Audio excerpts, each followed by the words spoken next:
Tonight, I'm so honored to have a special guest, Dianne Chase with Chase Media. Welcome to the set, gorgeous. Thank you. This is such a pleasure to be back and having a conversation with you. And congratulations on all your success. Oh my gosh, you are just really making an impact.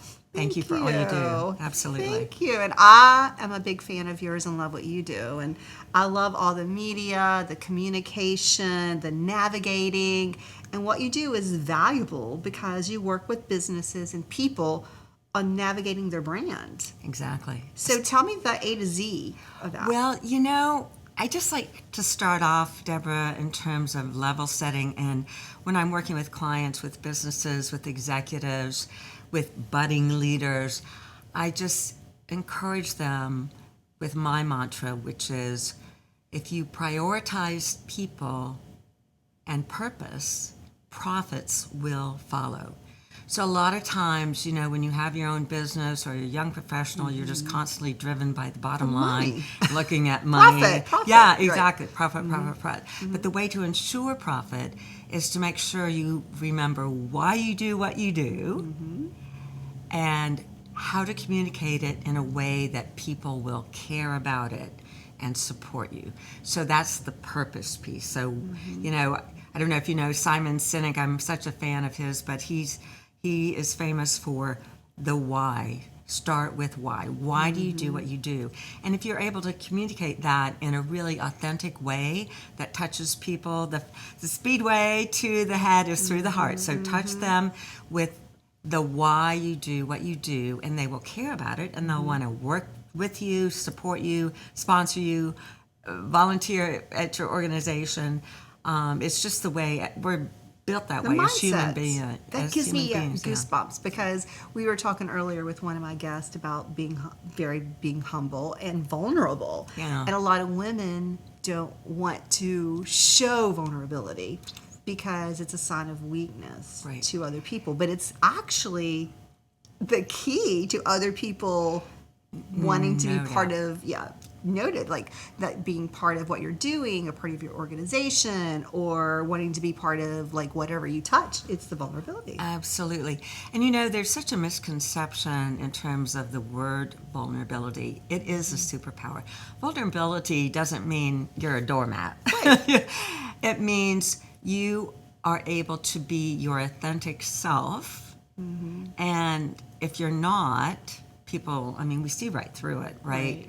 And it's really interesting how we're living in this virtual world and our antenna for like looking at a computer screen and going, that doesn't feel right. There's something not quite squared away with that message or that person. So we use our humanity as our superpower to be authentic and not say something we don't mean, be a person that we're really not inside. Right. We hear a lot about sort of that Imposter syndrome. Imposter syndrome, exactly right. And everybody has it at one point in their life, I think. Right. Because, the old fake it until you make it thing. And you can still use some of that a little bit, but you can't do it if it goes against your values and your internal, compass.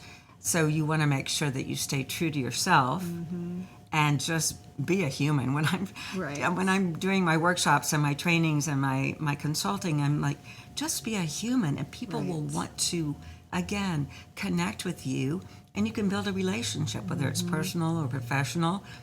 Just be a human being, because we're over the days of, you walk into the office door and you leave your humanity outside, and then you become like this robot, just like trying to be professional. Mad Men. We're over Mad Men. Yeah. That was the Mad Men phase. That was a fun show to watch. That was a fun show. That was fun. I drank a lot on that one, Manhattans. But I do think it's like you have to be your imperfect self, but you try to fit into a perfect world. But we're all imperfect human beings. That's just life. We are just, we are growing and learning and make mistakes. But I love what you do. So tell me, when you're working with a company and they're trying to brand themselves, let's just give me an example of a customer that you have trying to brand themselves, and how do you go about doing that?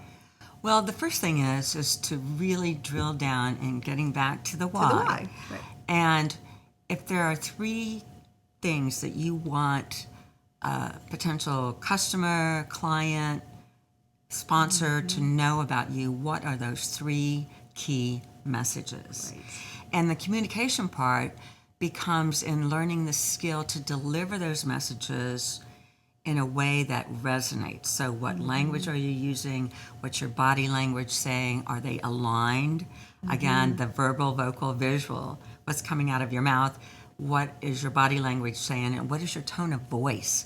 You know, a tone of voice can really take your communication sideways if you're not aware of it, because it might be off-putting to someone. So drilling down to, again, the purpose that you have for what you do, why you do it, why anyone should care, so that you can achieve your goals. So if you, I also do leadership brand identity workshops. So you as an individual, we hear about personal brand a lot, which is great, Right. but it's like, what do you do with it?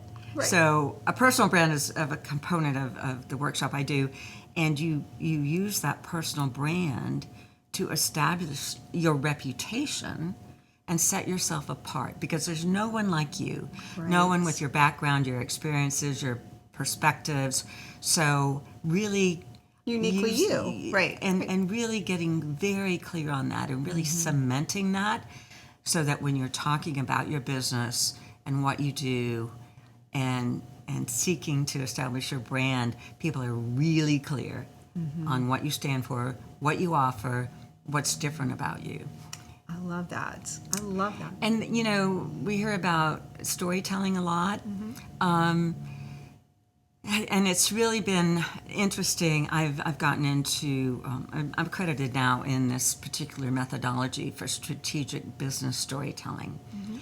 And back to the vulnerability piece, you use a personal story to convey a business message. So what's an experience that you have had, or maybe something that you've seen that has been a moment where you're like, I can use that in a business message and people will remember it. So something you did as a child, for instance, where you learned the value of integrity, or an experience that you had where you learned that perseverance was really important.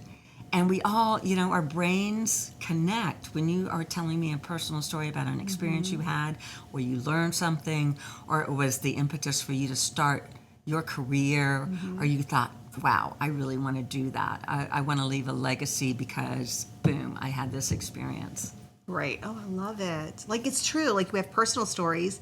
Then the personal stories can relate to your business stories. Absolutely right. And make a difference, because your Absolutely. business is the why. Right. You know, and it relates back to the story of maybe even why you even wanted to start that business. Right. So I And love people it. will remember that. Right. It's all about retention. Like, a small little sentence or half a sentence will make them remember you, makes you stand out.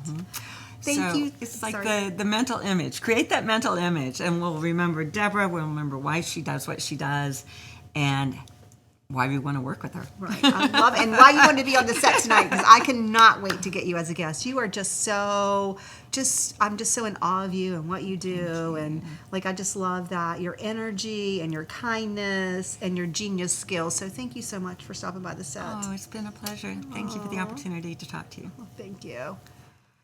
Great interview with Dianne Chase Media.